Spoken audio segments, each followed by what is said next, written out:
CAPFSC 2024 के जो भी कैंडिडेट्स रिटेन क्वालिफाई कर गए हैं उनके तरफ से बहुत सारे कैंडिडेट्स के तरफ से क्वेश्चन था, क्वेश्चन क्यूरी डाउट्स कुछ था, उस पर मैं थोड़े थोड़े बीच बीच में रेगुलर डिस्कस करता रहता हूँ, तो इसमें कुछ एस्पेक्ट समझेंगे। सबसे पहला क्वेश्चन जो ये डेट के संबंध में पूछा है, डेट के संबंध में कई सारे कैंडिडेट्स ने पूछा था। तो जो कुछ इनपुट हमारे पास मिला है, जो कुछ इंफॉर्मेशन है, उसके अनुसार जो आपका PST PET MST है वो स्टार्ट होने के जो आपके चांसेस हैं, जो मोस्ट प्रोबेबल कि इस पीरियड के ड्यूरेशन में, तो वो आपके 2 दिसंबर से लेकर के आपका 12 दिसंबर के बीच का पीरियड, ये जो है मोस्ट प्रोबेबली है इस बीच में किसी टाइम आपका स्टार्ट हो जाएगा। 2 दिसंबर से 12 दिसंबर के आसपास, जो भी इस डेट में, अब 2 दिन 4 दिन इधर उधर हो सकता है, लेकिन मोस्ट प्रोबेबली जो है इसी रेंज में, इसी डेट के बीच में आपका होने वाला है।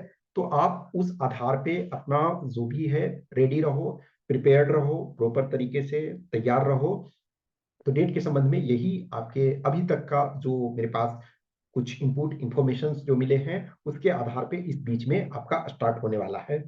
अभी देखो 18 तक आपका DAF फील किया गया, तो DAF फील करने के बाद, चूंकि DAF आपका यूपीएससी करवाती है, तो जो डिफरेंट ऑर्गेनाइजेशंस हैं तो उसमें से आपका जो भी है कोलैबोरेशन करना पड़ता है। तो अब जैसे DAF के जो डेटा हैं यूपीएससी के पास, तो यूपीएससी इन डेटा को जो भी है अपने लेवल से इस पर कुछ जो फॉर्मेलिटी है उनको पूरा करके और फिर नोडल एजेंसी को दे देगी, यानी ITBP को।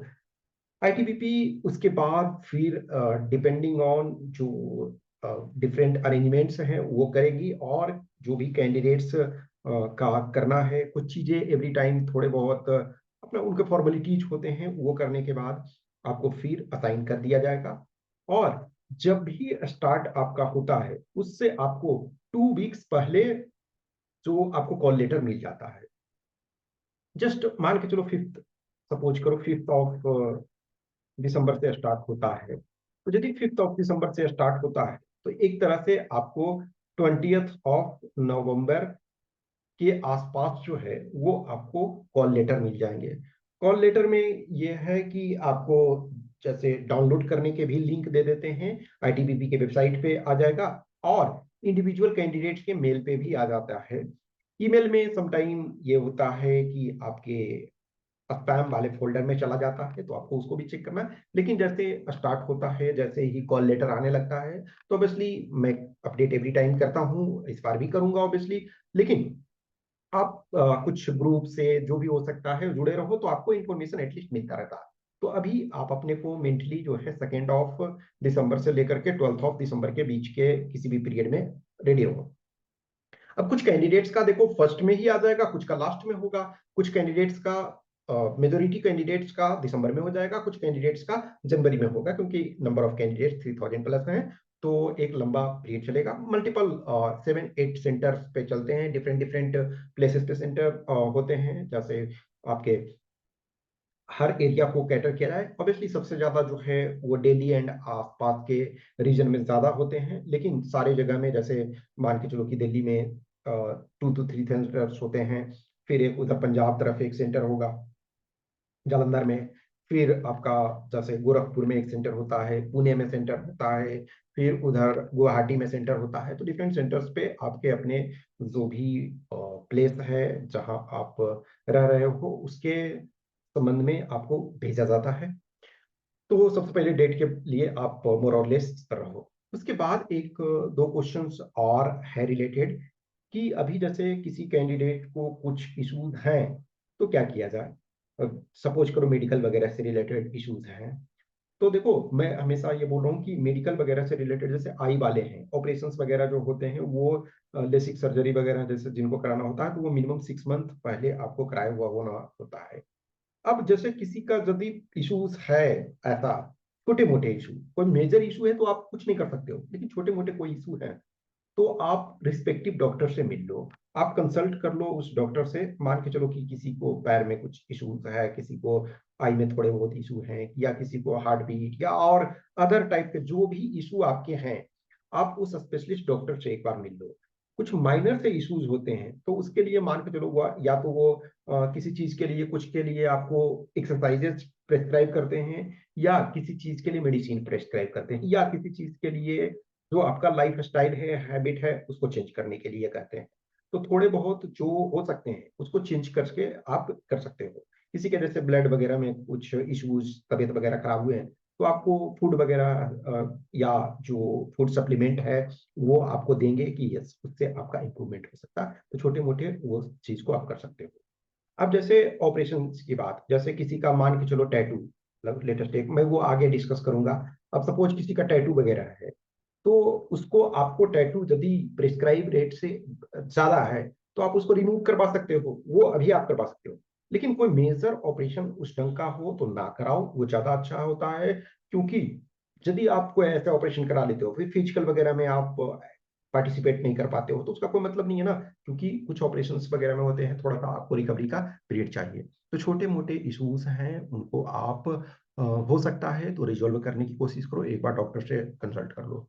एवरीथिंग एक चीज ध्यान रखना कि जो मेडिकल के इतने कॉम्प्लिकेशंस हैं लाइक मतलब बॉडी का, कि हर चीज जो है कंप्लीट वे में रिटर्न फॉर्म में पॉसिबल नहीं हो सकता है। अब जैसे आई से संबंधित, आई में इतने सारे कंपोनेंट्स हैं कि जो आपके नोटिफिकेशन है या मेडिकल कंडीशंस हैं, मेडिकल क्राइटेरिया है, वो 100% लिखना पॉसिबल नहीं हो सकता है।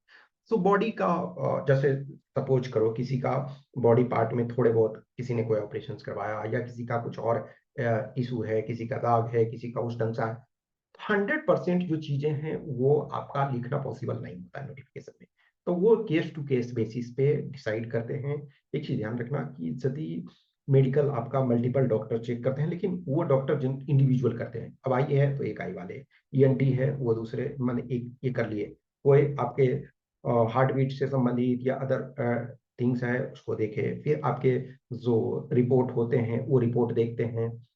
लेकिन यदि मान के चलो कि इंडिविजुअल डॉक्टर को कुछ इश्यूज है, तो वो स्पेसिफिक इशू में लिखेंगे कि यस ये मेडिकली फिलहाल के लिए टेम्पोररी मेडिकली अनफिट है।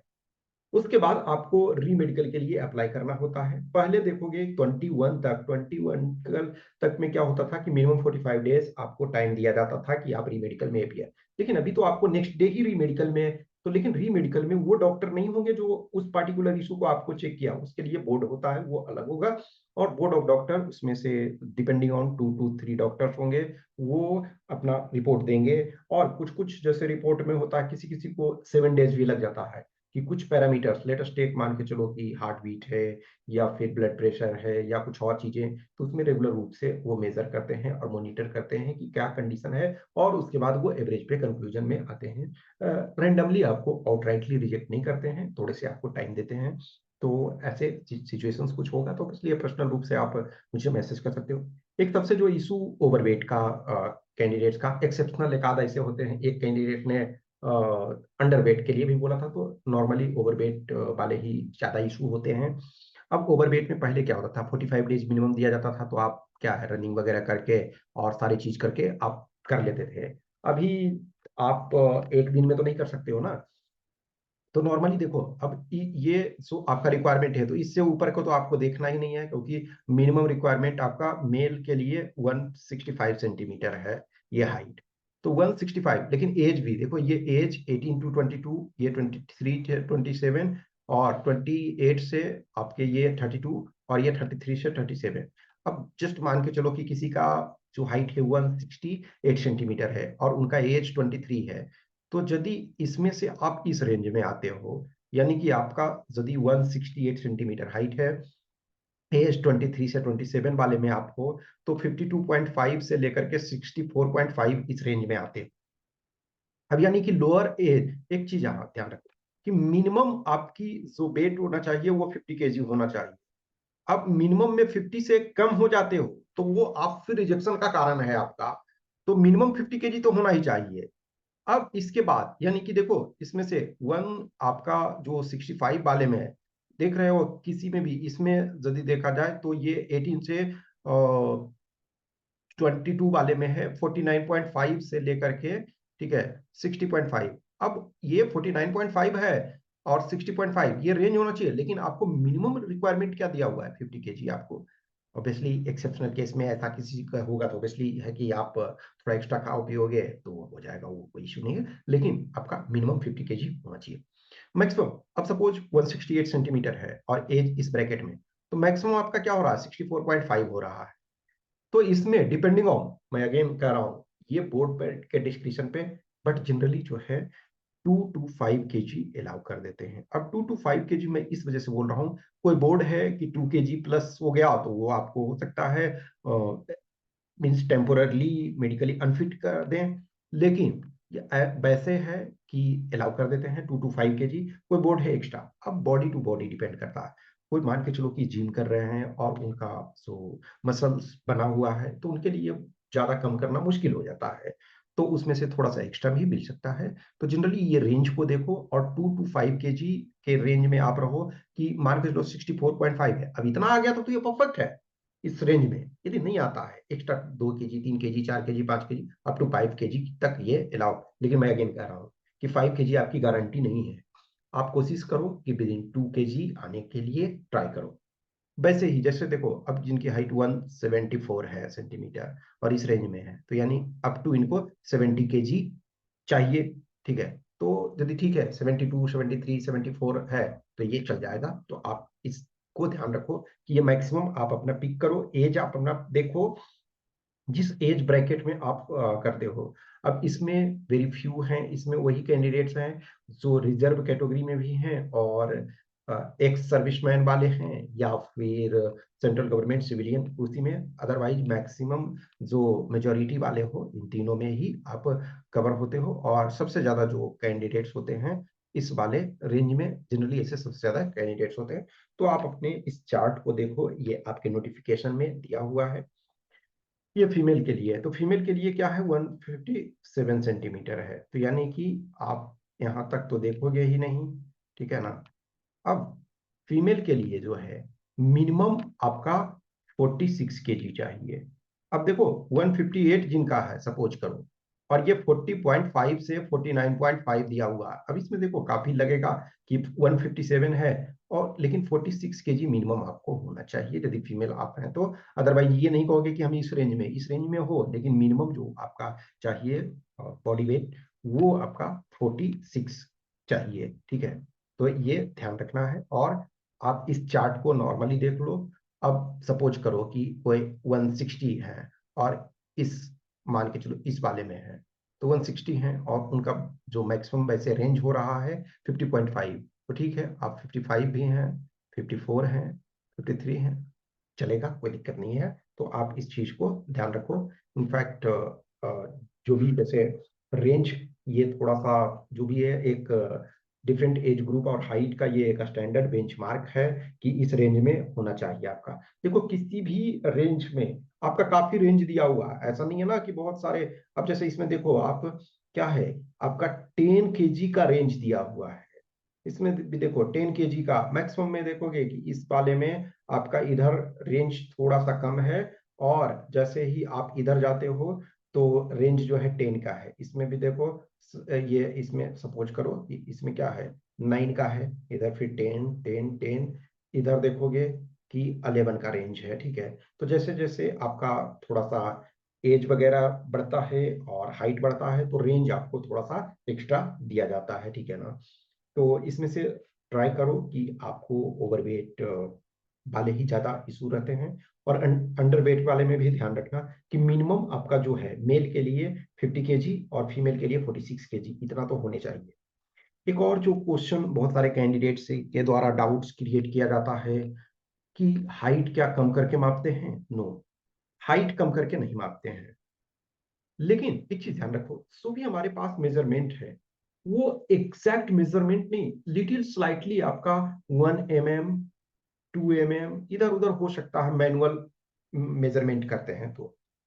अब जैसे आप नॉर्मल लोग, हमारा जो भी यूनिट एंड मेजरमेंट फिजिक्स में आपने पढ़ा होगा, तो कोई भी इक्विपमेंट्स होते हैं, कोई भी मेजरिंग यूनिट है, तो उसमें परफेक्शन बहुत मुश्किल हो जाता है। तो स्लाइटली डिफरेंस हो जाता है, जैसे एक एक mm, 2 mm। अब जस्ट इमेजिन करो ना, 1 सेंटीमीटर ही आपका छोटा यूनिट है। अब 1 सेंटीमीटर का सपोज करो 10वां भाग लो, तो बहुत कम होता है।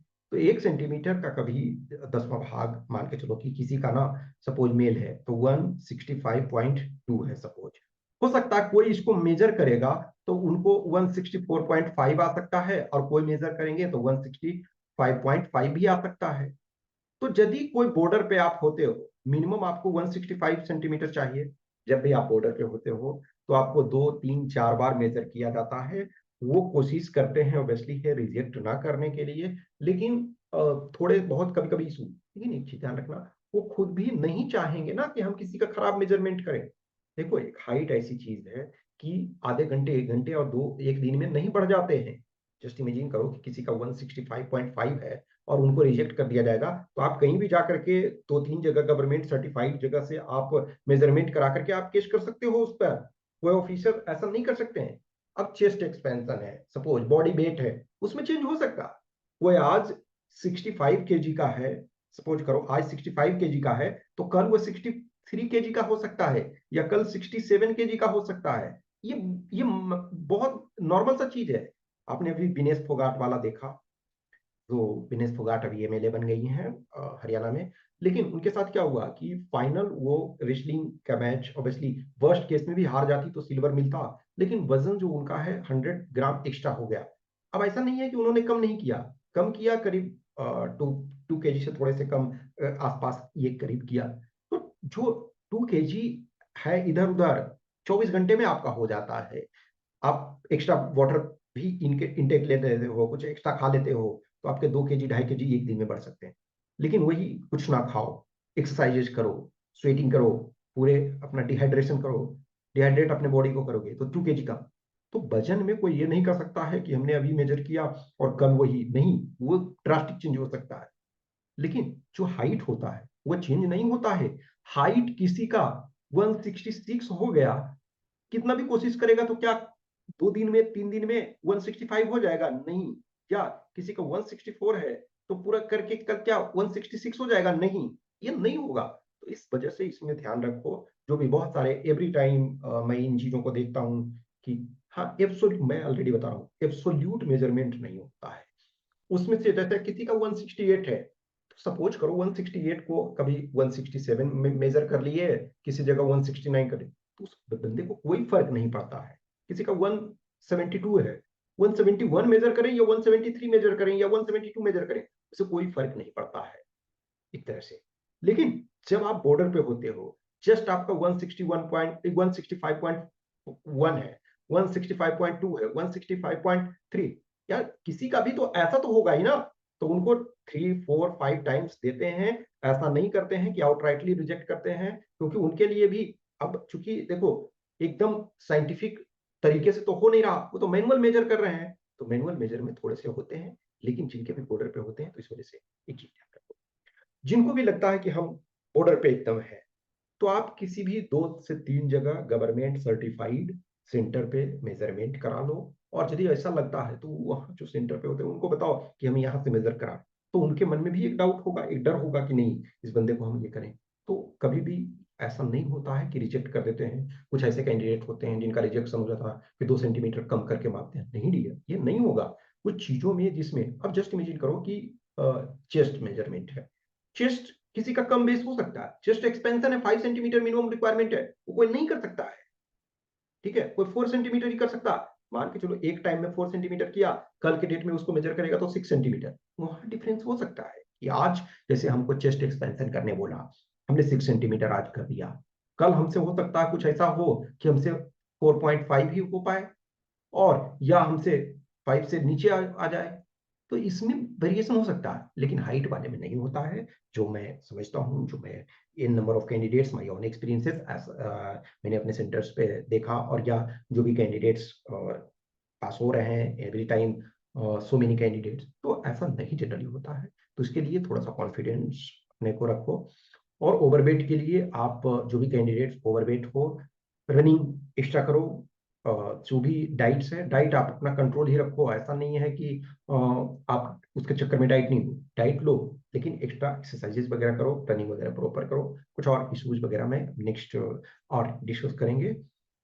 जैसे जैसे आगे आते जाता है, मैं एवरी टाइम चीज़ों को डिस्कस करते चलता हूँ। कुछ भी क्वेश्चंस क्यूरी है तो आप कमेंट बॉक्स में कमेंट कर सकते हो, या आप हमें इन दिए हुए नंबर पे मैसेज कर सकते हो यदि कोई भी प्रश्न इशू है तो। Okay, thank you.